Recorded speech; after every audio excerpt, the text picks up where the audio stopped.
Une nouvelle alliance de défense émerge qui va finir par secouer le monde. Que fera l'Europe après l'Amérique ? L'Europe est assez compétente sur le plan militaire. Elle possède des armes nucléaires, elle dispose d'une technologie moderne. De nombreux pays disposent d'une armée moderne. Pourtant, tant de choses sont organisées dans le cadre de l'OTAN et cette dernière repose sur la base des États-Unis. Mais si l'Europe ne peut pas compter sur l'Amérique de Donald Trump, que peut-elle faire pour se protéger ? Examinons la nouvelle solution et le rôle joué par le Royaume-Uni aujourd'hui sur Trumpet World.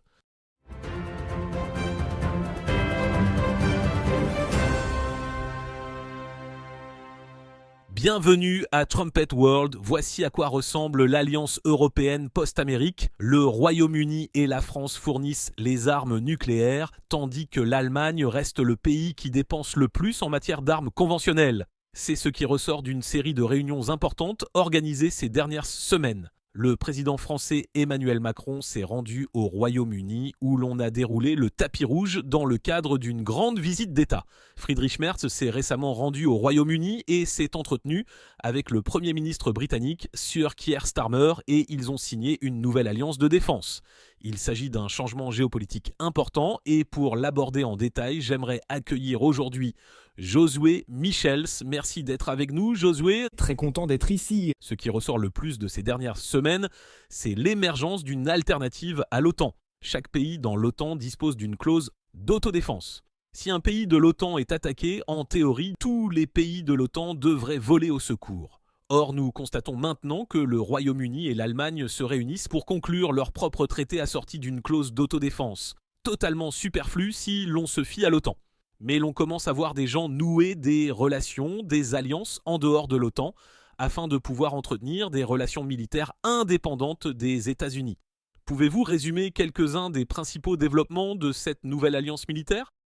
Bon, comme vous l'avez souligné, le retour de Trump y joue un rôle important car la retraite des troupes américaines a créé un vide. Il ne faut pas oublier qu'après la Seconde Guerre mondiale, l'Amérique a établi une forte présence militaire en Allemagne et qu'un grand nombre de ses troupes s'y trouvent encore. Peu après la Seconde Guerre mondiale, l'Amérique a également stationné des armes nucléaires en Allemagne. C'était en partie afin d'assurer que l'Allemagne n'ait pas à se défendre elle-même, afin qu'elle ne développe pas ses propres capacités militaires indépendante. À l'époque, l'Union soviétique représentait une menace pour l'Allemagne et maintenant, de plus en plus de gens font appel pour que l'Allemagne se dote de ses propres armes nucléaires. Cependant, la plupart des hommes politiques allemands ne sont pas à l'aise pour dire cela ouvertement. Au lieu de cela, ils collaborent avec la France et le Royaume-Uni pour mettre en place un parapluie nucléaire européen, évidemment au cas où le parapluie nucléaire américain échouerait. Et puis, comme vous y avez fait allusion, ils ont convenu indépendamment de l'OTAN, que si l'un d'entre eux est attaqué, de se défendre conjointement. Vous avez récemment publié une série d'articles sur les différentes façons dont le Royaume-Uni dépend de l'Allemagne et je pense que l'un des éléments de l'OTAN qui devrait être remplacé est la dépendance de l'OTAN à l'égard de l'industrie de la défense américaine. Par exemple, il y a toute une gamme de sociétés de défense. L'Amérique possède d'immenses entreprises de défense d'une grande valeur. Or, les entreprises allemandes du secteur de la défense jouent de plus en plus un rôle de premier plan en Europe. Il existe bien entendu d'autres entreprises de défense très importantes. Il existe d'importantes entreprises de défense britanniques, mais les entreprises de défense allemandes et surtout Rheinmetall multiplient les partenariats avec d'autres entreprises et s'intègrent de plus en plus dans l'industrie de la défense britannique. Vous avez récemment écrit sur ce sujet, alors que pouvez-vous nous dire sur cette tendance ? Oui, c'est exact. Ainsi, contrairement aux États-Unis, l'Europe dispose de sociétés de défense très diverses et doit coopérer avec les différents pays car chacun d'entre eux possède évidemment sa propre industrie de défense, mais comme vous le dites, les entreprises sont de plus en plus nombreuses. Par exemple, Rheinmetall a créé ses propres usines en 2009 au Royaume-Uni avec l'objectif déclaré de fournir au Royaume-Uni certaines capacités de défense. Le Royaume-Uni devait évidemment l'autoriser et ce fut un tout petit début. Cependant, en 2019, par exemple, BAE a vendu 55% de ses parts dans sa division terrestre. Ce n'est donc pas l'ensemble de l'entreprise, mais sa division de véhicules, domaine dans lequel Rheinmetall se spécialise et auquel l'Allemagne porte une grande attention ces derniers jours. Important à noter, le Royaume-Uni disait que BAE était un peu trop puissante et voulait donc égaliser les chances de tous. Cela relève de la même mentalité qui voyait l'Empire britannique comme trop puissant, comme un objet de honte. Le Royaume-Uni ne veut plus être considéré comme l'acteur principal dans le monde, il cherche donc à se diversifier. Mais en même temps, l'Allemagne fait le contraire. Elle affirme que Rheinmetall doit se renforcer et devenir la force dominante en Europe. Il faut donc tenir compte de ces tendances opposées. Ni le Royaume-Uni ni l'Allemagne ne veulent être perçus comme dominants sur le plan de l'armement, mais l'Allemagne s'efforce de dominer, sans attirer trop d'attention sur elle-même. Rheinmetall s'est donc installé au Royaume-Uni et a fourni les blindés Boxer et les chars Challenger 3, qui sont de puissants chars d'assaut essentiels à toute défense terrestre dans le cas d'une invasion.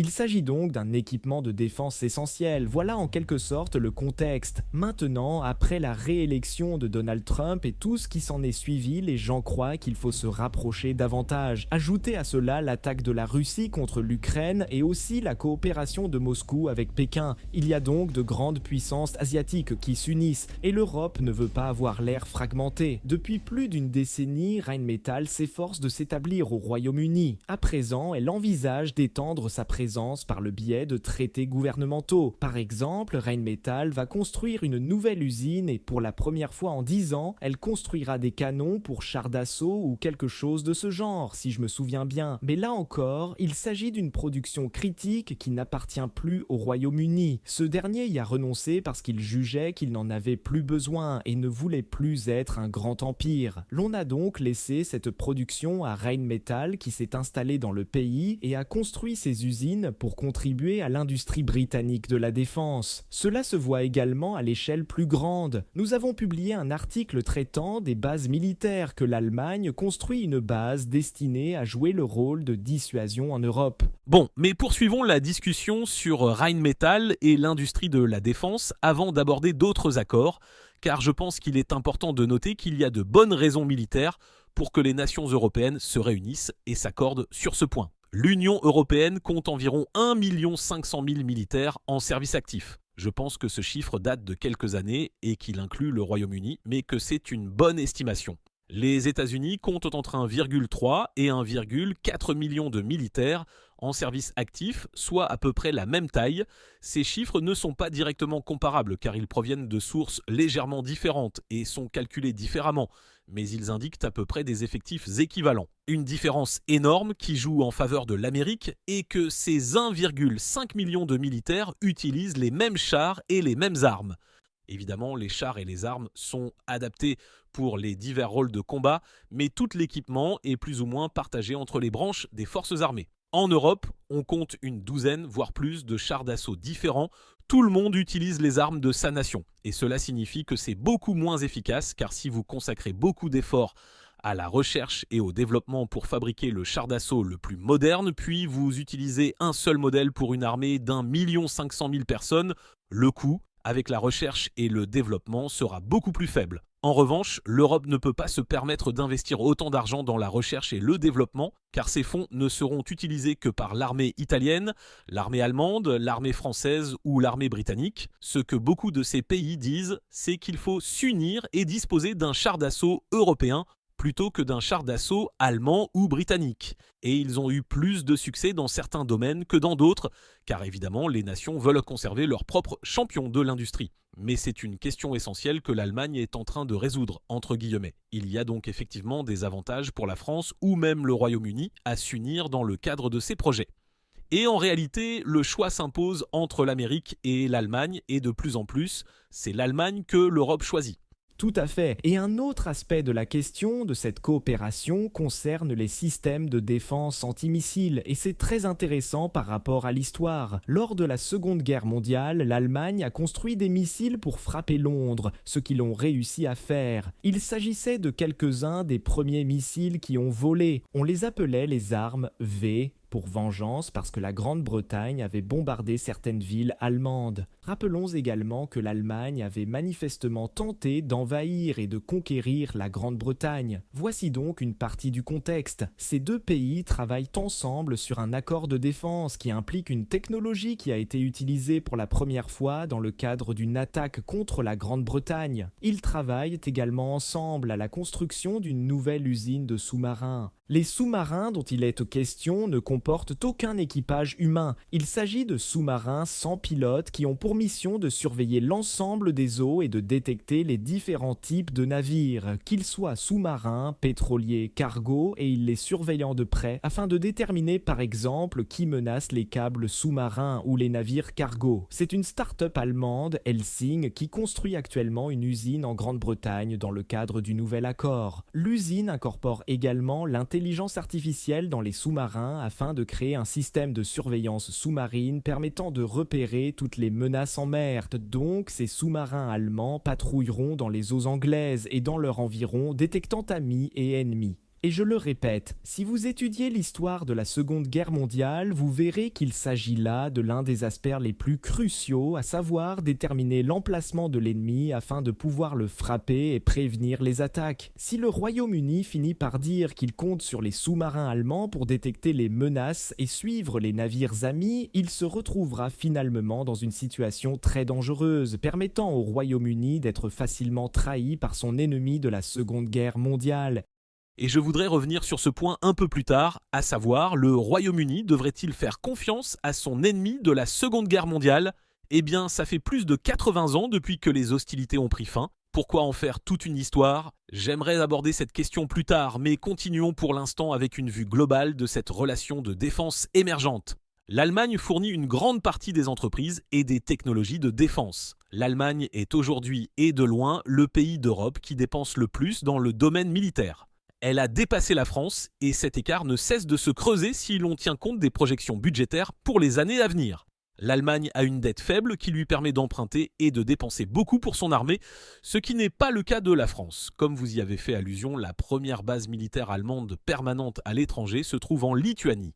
Aujourd'hui, l'Europe tout entière se tourne vers l'Allemagne comme elle se tournait autrefois vers l'Amérique. L'Allemagne fournit donc et s'apprête à fournir une force militaire conventionnelle considérable. Citons également la façon dont l'armée néerlandaise a été absorbée par l'armée allemande ainsi qu'une grande partie de l'armée tchèque. Il y a des brigades entières de chars qui viennent de la République tchèque et de la Roumanie aussi, de mémoire. Ces forces ont également été absorbées par l'armée allemande. Bref, l'Allemagne se prépare vraisemblablement à jouer le rôle de pilier militaire conventionnel de l'Europe. Le Royaume-Uni, quant à lui, dispose toujours d'une armée conventionnelle puissante et d'une marine solide. Le Royaume-Uni possède des porte-avions, l'Allemagne n'en a pas, et la tradition navale y est très forte. Mais en réalité, le débat porte essentiellement sur la puissance militaire et nucléaire.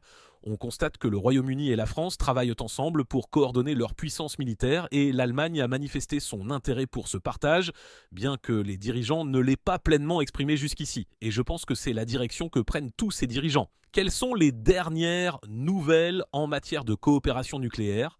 L'Allemagne dispose d'armes nucléaires américaines et possède des F-35 capables de délivrer ses armes nucléaires. Elle possède déjà l'avion Tornado de conception européenne qui est performante mais qui devient obsolète. Et comme vous l'avez mentionné, il existe une coopération entre les différents pays européens dans le cadre du futur système aérien de combat en vue de construire leur propre avion de combat. Pourtant, cet avion de combat n'est pas encore développé parce qu'il y a eu sans cesse des disputes. Du coup, l'Allemagne a commandé des F-35 pour combler le vide avant de pouvoir mettre en service avions de combat européens. L'Allemagne dispose donc des avions de chasse capables de larguer les armes et elle possède les armes nucléaires américaines. Elle dispose également de sous-marins à capacité nucléaire mais ne possède pas d'armes nucléaires pour ses sous-marins. Or, elle n'a pas vraiment besoin de produire ses propres ogives nucléaires. Donc la seule moyenne pour l'Allemagne de mener une frappe nucléaire serait les avions de chasse équipés d'armes nucléaires. Cela aurait un effet dissuasif, j'en suis sûr, mais l'on dépend évidemment des États-Unis. La France et le Royaume-Uni disposent de leurs propres arsenaux nucléaires, y compris en matière de sous-marins. C'est ce qui leur confère leur capacité de dissuasion. Il y a maintenant des discussions sur les possibilités d'établir un parapluie nucléaire européen en partageant ses armes. Ainsi, la France, par exemple, puisse déclaré qu'elle répondra à une menace nucléaire et que quiconque s'en prend à n'importe quel pays de l'Europe devra faire face à une riposte nucléaire de la part de la France. Vous pourriez également demander si l'Allemagne aura la possibilité d'utiliser ces mêmes armes nucléaires. Par exemple, si quelqu'un attaquait la Pologne, l'Allemagne est-elle désormais autorisée à utiliser les armes nucléaires françaises pour défendre le continent européen ? Il va de soi que celui-ci bénéficierait du parapluie nucléaire. Ce serait un moyen de dissuasion supplémentaire. Car si un adversaire ne croit pas que la France utilisera ses armes nucléaires en raison de leur indécision par le passé, il doit également se rendre compte que l'Allemagne peut accéder à ces mêmes armes et mener une frappe.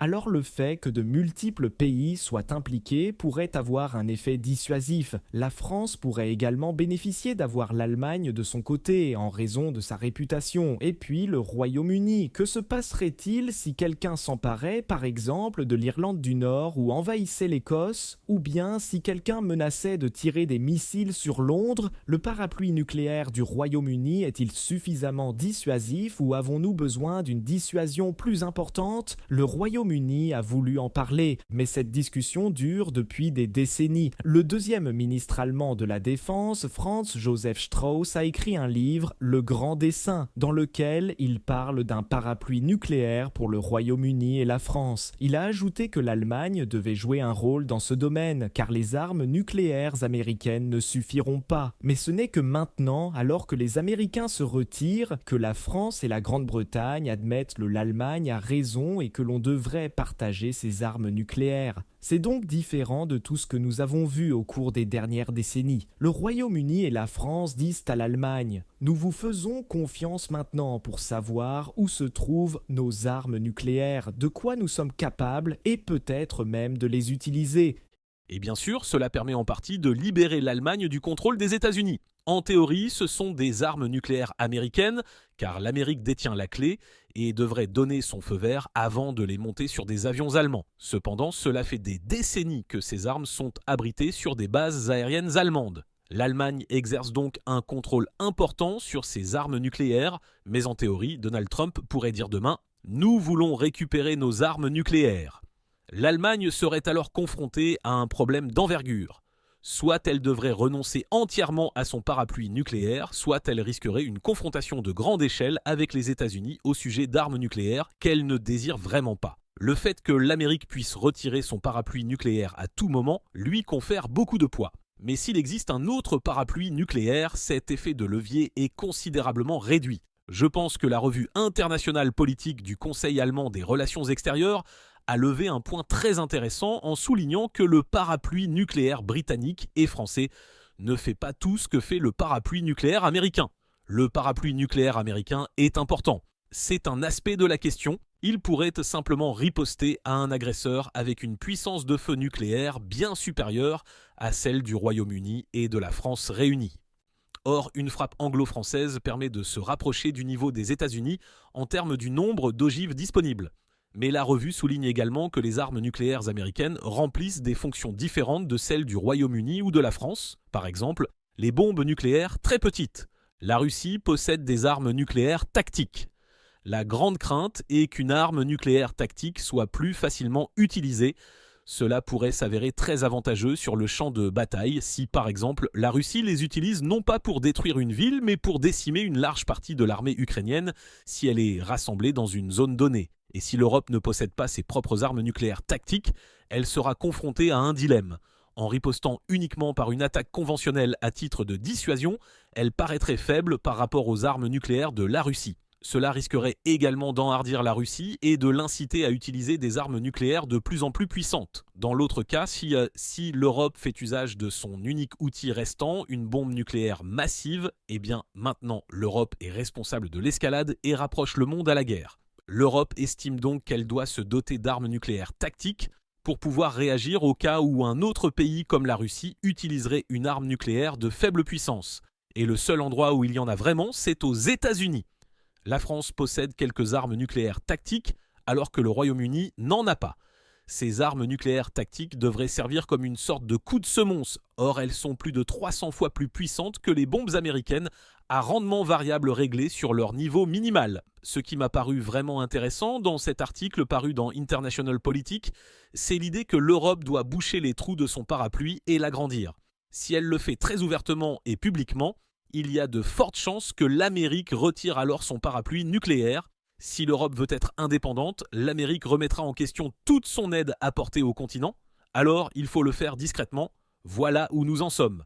La revue a donc levé ce point intéressant. Selon eux, le dilemme consiste à maintenir les États-Unis dans le dispositif de dissuasion européen tout en développant des alternatives, mais sans donner à Washington l'impression que sa coopération n'est plus nécessaire.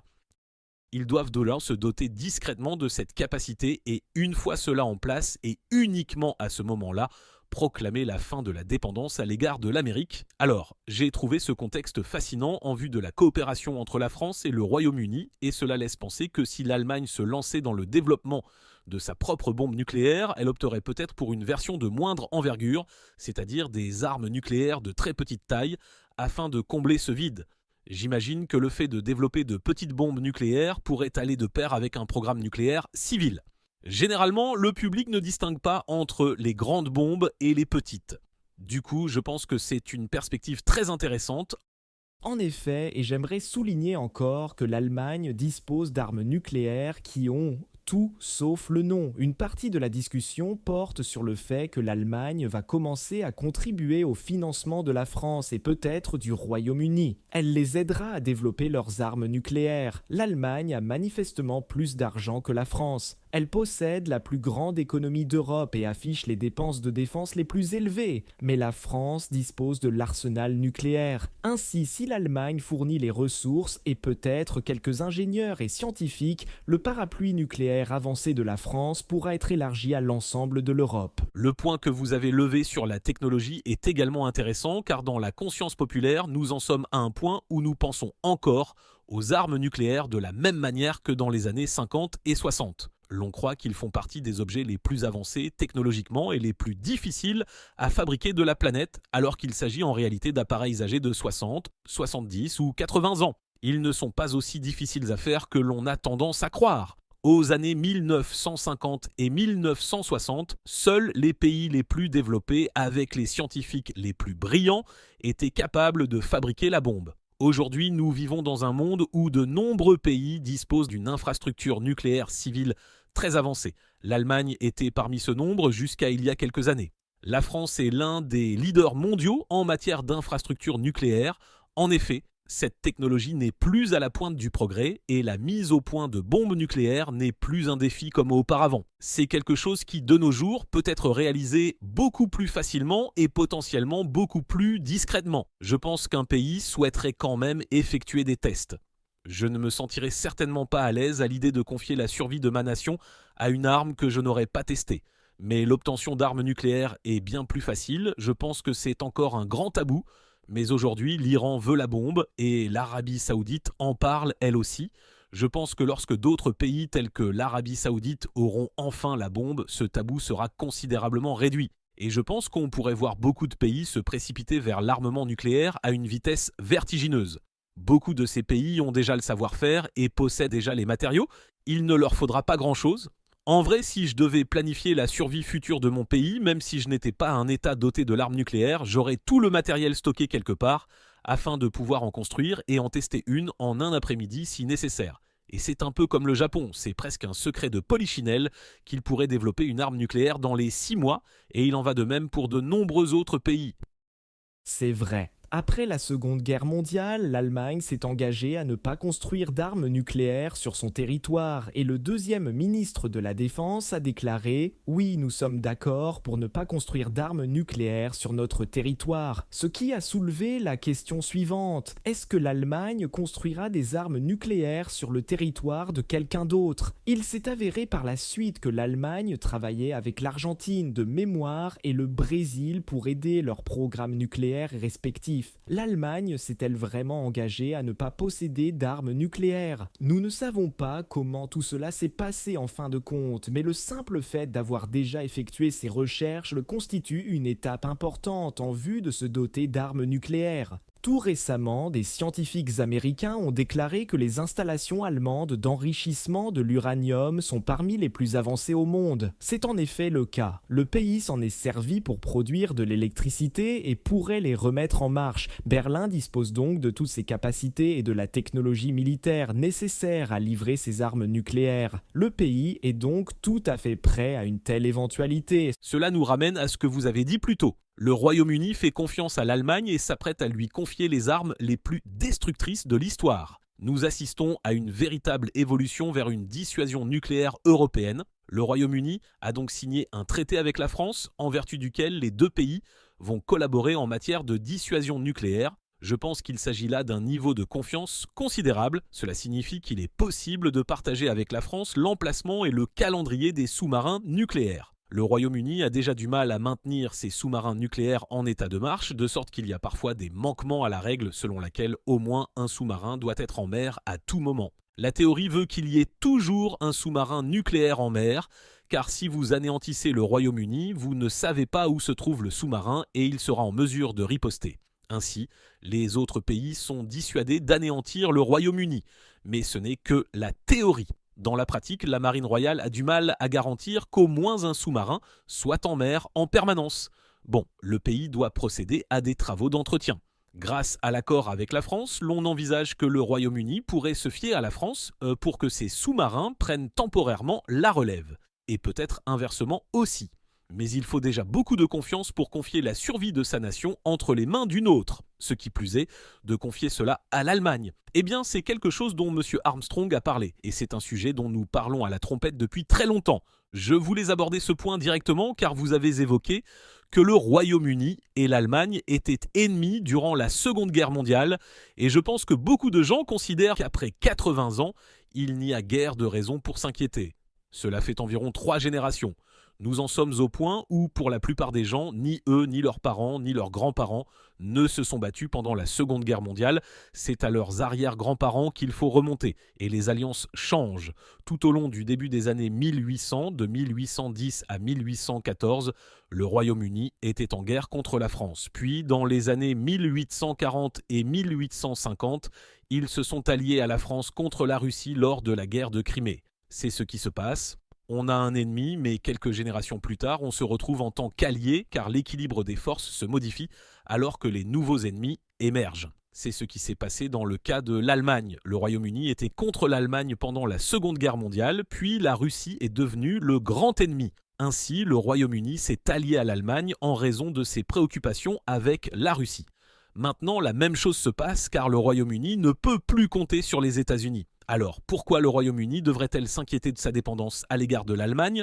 Vous levez un très bon point d'histoire, car le Royaume-Uni s'est toujours efforcé d'assurer l'équilibre des forces sur le continent européen. Si la France montait en puissance, le Grande-Bretagne s'alignerait sur les puissances qui s'opposaient à Paris. Si l'Allemagne ou ses royaumes montaient en puissance, Londres s'alignerait sur leurs ennemis. Eh bien, en ce moment, le Royaume-Uni ne fait plus son travail. L'Allemagne monte en puissance et devient la puissance dominante, et le Royaume-Uni la soutient. Il s'agit donc d'un niveau de confiance différent. Ce n'est pas la France contre l'Allemagne non plus. Auparavant, le Royaume-Uni aurait prêté son soutien à l'une de ces puissances pour contrebalancer l'autre, afin que personne ne domine et que personne ne soit en mesure d'attaquer ou même de menacer l'Angleterre. Pourtant, aujourd'hui, le Royaume-Uni est en train d'être subordonné à un conglomérat européen dominé par l'Allemagne. Donc, à la lumière de cette perspective, il s'agit de quelque chose de totalement nouveau. Le Royaume-Uni n'est plus en mesure d'assurer l'équilibre des forces.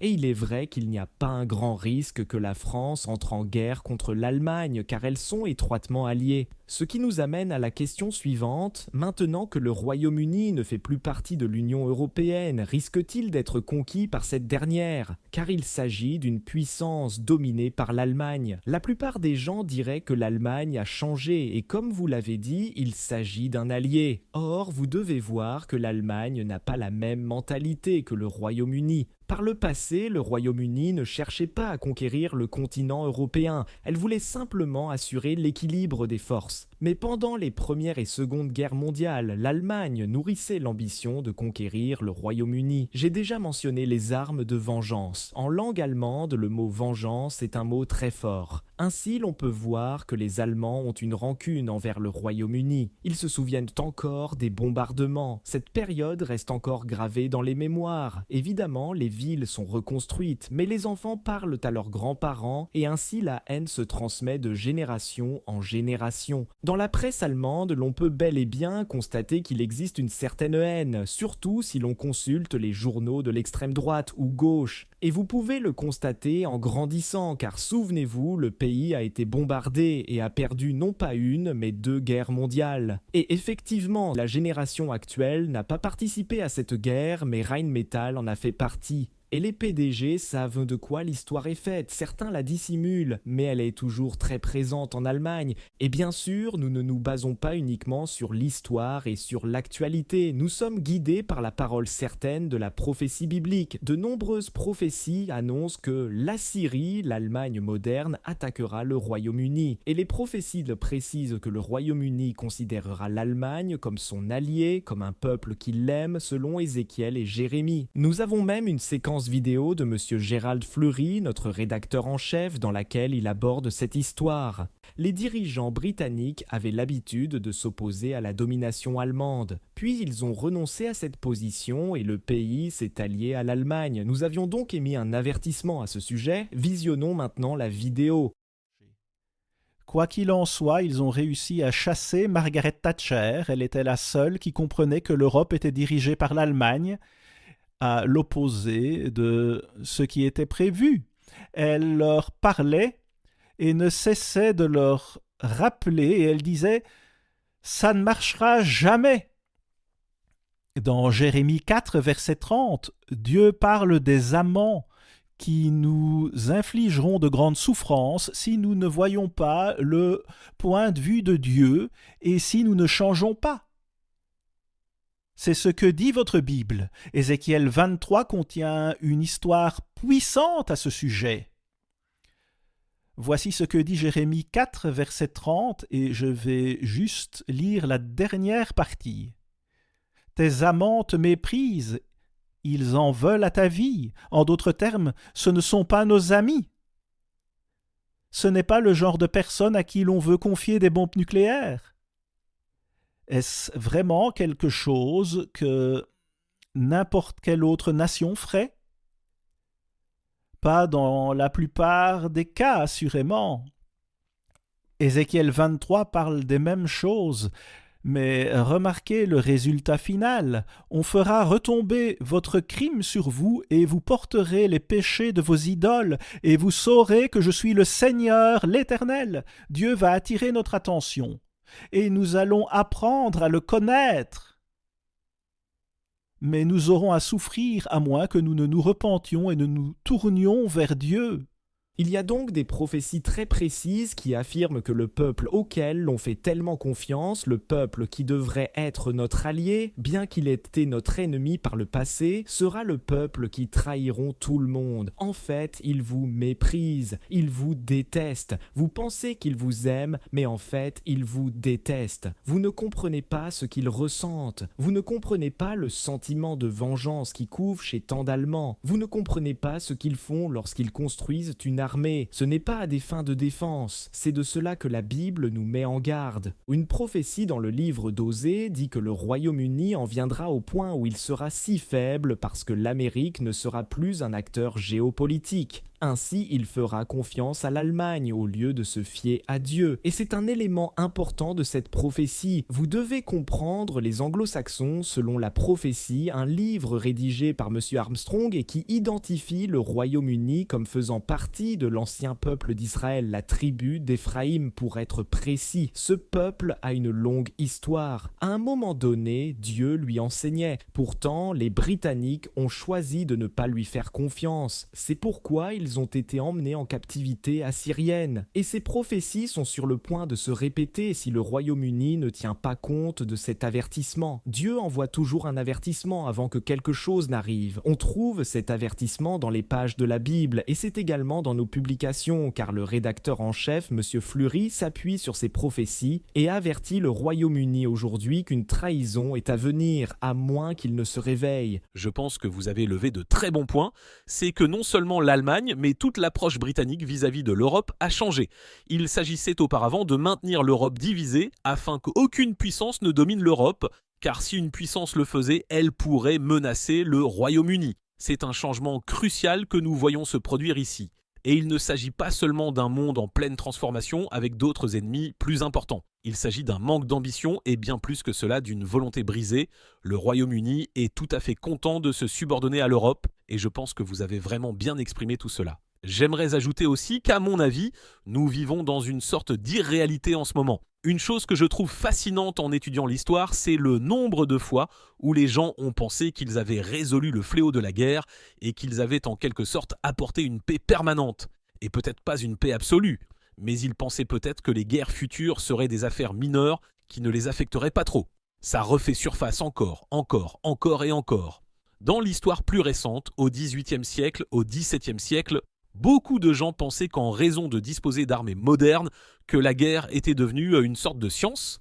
Oui, elle se produirait de temps en temps, mais il ne s'agirait que de manœuvres. Dans ce cas, comme on l'imaginait à l'époque, un général vaincu comprendrait qu'il se trouvait en mauvaise posture, qu'il a perdu et donc ne se battrait pas. Le nombre de victimes dans les guerres futures serait alors très faible. Pourtant, l'on a ensuite assisté aux guerres napoléoniennes où les pertes humaines ont été astronomiques. À l'approche de la Première Guerre mondiale, Norman Angell a publié son ouvrage célèbre La Grande Illusion, soutenant qu'une guerre européenne à grande échelle ne se reproduirait plus jamais. Il a publié ce livre en 1909 et selon lui, une guerre serait tout simplement impensable car les pays étaient devenus tellement interdépendants. Cela entraînerait des pertes considérables de commerce autour du monde et l'on perdrait beaucoup d'argent. Ce serait tellement destructeur en termes de vies humaines, alors les gens pensaient que c'était tout simplement impossible. C'est pourquoi les gens croyaient qu'il n'y aurait plus jamais de guerre européenne importante. C'était une théorie courante. Puis tout le monde a été sous le choc lorsque la Première Guerre mondiale a éclaté. Nous avons donc assisté à ce genre de choses à de nombreuses reprises par le passé, et je pense qu'une grande partie de la raison pour laquelle la Grande-Bretagne et l'Amérique sont si disposées à partager leurs armes nucléaires, non seulement avec l'Allemagne mais aussi avec n'importe qui, relève du fait que ces gens ont, en quelque sorte, cru à une irréalité. Ils croient que la guerre est impensable. Une autre raison pour cela est l'évolution. Monsieur Armstrong a expliqué comment l'évolution constitue véritablement le fondement de l'éducation moderne. Je pense que bon nombre d'entre nous sont remplis d'une pensée qui tient à l'évolution dans tous les domaines, y compris l'idée que nous sommes en train d'évoluer sans cesse. Nous pensons que nous sommes plus évolués et meilleurs que les gens des années 1930, des années 1910, et certainement ou des années 1800 ou des gens d'il y a 2000 ou 3000 ans. Vous savez, nous avons des iPhones, des ordinateurs portables et des satellites. Nous sommes sophistiqués. Et à nos yeux, toutes ces avancées scientifiques signifient que nous sommes meilleurs sur le plan moral et spirituel. Et ce n'est pas vrai. La nature humaine est fondamentalement mauvaise. C'est un point sur lequel M. Armstrong est revenu à maintes reprises. Nous avons donc tous cru à cette irréalité et nous vivons actuellement une grande illusion. Alors, eh bien, tout le monde est d'accord pour partager les armes nucléaires et toutes ces histoires dont nous avons parlé se sont toutes produites au cours des dernières semaines et n'ont pas fait la une des journaux. Les journaux ne s'y intéressent pas parce que leurs lecteurs ne s'y intéressent pas non plus. Je pense que l'autre aspect que vous avez souligné qui est vraiment fascinant est la façon dont le gouvernement allemand a été infiltré par les nazis après la Seconde Guerre mondiale. Ce n'est même pas discutable, tout est confirmé. Pratiquement tous les ministères allemands ont publié des preuves sous forme de gros rapports en plusieurs volumes très denses. Juste après la Seconde Guerre mondiale, on disait toujours que tout le monde dans ces ministères du gouvernement n'a suivi Hitler qu'à contre-cœur. Ces gens disent qu'il n'y avait pas de réels nazis dans les ministères et qu'ils avaient en fait ralenti les efforts d'Adolf Hitler pendant la Seconde Guerre mondiale. Or, dans ces rapports très volumineux, ils admettent que ce n'était pas vrai. En fait, l'on admet maintenant que ces ministères étaient des fourmilières de nazis enthousiastes qui adoraient ce que faisait Hitler. Et en plus, ils sont restés à leur poste dans les années 40, 50, 60 et au-delà. Il s'agit d'un fait bien établi. Et ensuite, personne n'a réagi et n'a interpellé ces agences et Münster pour demander ce que cela signifie pour le présent. Vous en avez également fait mention, Josué, je crois que vous avez déjà écrit à ce sujet. Le nouvel ambassadeur d'Allemagne au Vatican est un ancien chef des services secrets allemands. En fait, les services secrets allemands ont effacé l'histoire de la Seconde Guerre mondiale et dissimulé l'infiltration nazie dans les décennies qui ont suivi la Seconde Guerre mondiale. De mémoire, c'était aussi récemment qu'en 2012 qu'ils dissimulaient cela en détruisant certains documents. Cette pourriture subsiste donc de nos jours. Alors Josué, je pense que vous avez souligné de très bonnes raisons pour lesquelles il est insensé que le Royaume-Uni fasse confiance en l'Allemagne. Or, en fin de compte, tout se résume à la Bible et aux prophéties bibliques. Et c'est la raison pour laquelle M. Armstrong a mis en garde contre ce phénomène. C'est pourquoi M. Fleury a lui aussi lancé une mise en garde à ce sujet. La Bible fournit une vue d'ensemble de l'histoire européenne. Elle décrit le Saint-Empire romain qui s'élève et s'effondre tout au long de l'histoire. Dans Apocalypse 17, nous apprenons que cet empire est dirigé par une femme. Le chapitre 7 de Daniel révèle qu'il est contrôlé par ce qu'on appelle la petite corne. Tout est en symbole, mais cela décrit un empire dirigé par une église trompée. Le livre de l'Apocalypse évoque le fait qu'il soit dirigé ou contrôlé par le dragon. Dans Daniel chapitre 7, il est question de cette petite corne qui détruit les saints et fait des déclarations orgueilleuses contre Dieu. Il s'agit d'un empire que Satan utilise sans cesse pour essayer de lutter contre le plan de Dieu pour l'humanité. Nous vivons effectivement dans le monde de Satan, pourtant Dieu est plus puissant que Satan, alors cet empire finit par servir les desseins de Dieu. Or, il combat contre l'Église de Dieu et contre ce que Dieu fait dans le monde. Et Dieu avait l'intention d'utiliser le Royaume-Uni et l'Amérique, ses descendants de l'Israël moderne, pour donner au monde l'exemple du mode de vie de Dieu. Ces nations ont une histoire avec Dieu. Il a donc répandu toutes ses bénédictions sur ces nations. Si ces nations avaient vécu selon la voie de Dieu, ces bénédictions auraient continué, et cela aurait été un message merveilleux que Dieu aurait utilisé pour amener davantage de personnes à sa voie, et pour montrer à un plus grand nombre de personnes que le mode de vie de Dieu et sa loi, loin d'être contraignants et pesants, conduisent à la joie, à la paix et au bonheur. Pourtant, le Royaume-Uni et l'Amérique n'ont pas fait cela. Ils ont plutôt été parmi les nations les plus dépravées et les plus corrompues. Ce sont ces nations qui, en quelque sorte, poussent le monde entier à adopter la perversion. Il suffit de voir les défilés de fierté LGBT, et ces nations ont largement fait la promotion de ces mouvements en Europe. Elles ont fait le contraire de ce que Dieu voulait. Or, ces bénédictions constituent toujours une leçon puissante. Elles montrent que l'on peut avoir toutes ces richesses physiques, toutes ces bénédictions et un départ formidable, mais si l'on désobéit à la loi de Dieu, tout finit toujours mal. Ce n'est pas la richesse matérielle qui compte, c'est l'obéissance qui compte. Alors, tout au long de l'histoire, c'était le Saint-Empire romain qui lutte contre ce que Dieu fait avec Israël. Aujourd'hui, le Royaume-Uni et l'Amérique encouragent et renforcent cet empire, exactement comme la Bible l'a prophétisé, et tout comme M. Armstrong et M. Fleury ont dit pendant des années.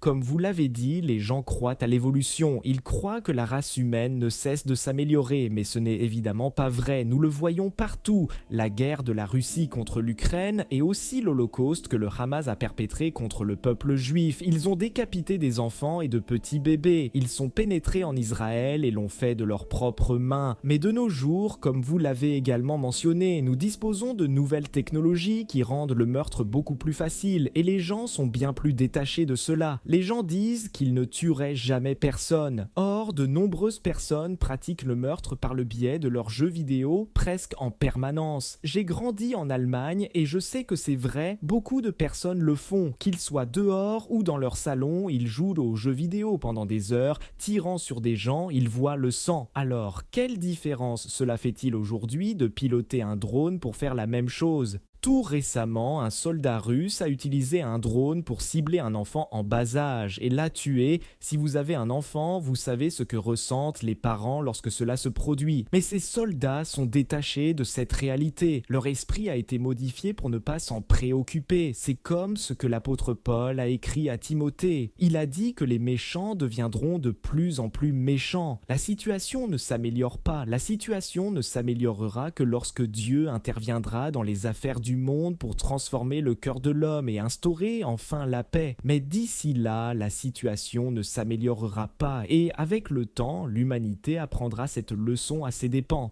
Merci beaucoup Josué, nous deux travaillons sur un article qui paraîtra sur la trompette. Pour l'instant, si vous vous rendez sur notre site web latrompette.fr et que vous cliquez sur la rubrique section, puis Europe, vous y trouverez de nombreux articles que nous avons rédigés sur ce sujet. L'infiltration de Rheinmetall en Grande-Bretagne en est un qui a récemment été publié. Il y a aussi le Royaume-Uni et l'Allemagne signent un nouveau traité en l'absence des États-Unis. J'ai également un article intitulé « Le Royaume-Uni se prépare-t-il à partager ses bombes nucléaires avec l'Allemagne ?» Tous ces éléments feront partie de notre article à venir. Mais n'oubliez pas les anglo-saxons selon la prophétie, car ce livre est formidable pour vous donner une vue d'ensemble de ce que Dieu est en train de faire et pour vous aider à comprendre pourquoi cela se produit. Ce livre dévoile les prophéties bibliques et permet de comprendre les événements mondiaux. Nous serions très heureux de vous l'envoyer. Vous pouvez l'obtenir sur notre site web, latrompette.fr, et nous sommes très heureux de les expédier partout dans le monde. Il y aura des liens dans la description de cette émission. Merci beaucoup Josué pour avoir été ici. Merci de m'avoir invité. Et merci beaucoup à Georges Haddad pour la production. Merci beaucoup à vous, chers auditeurs. Si vous avez des questions ou des retours, n'hésitez pas à nous contacter à lettres@latrompette.fr. Nous serions ravis de recevoir vos retours. N'hésitez pas à liker, à vous abonner à la chaîne et à laisser un commentaire sur YouTube. Nous serons de retour bientôt. D'ici là, continuez à observer votre monde.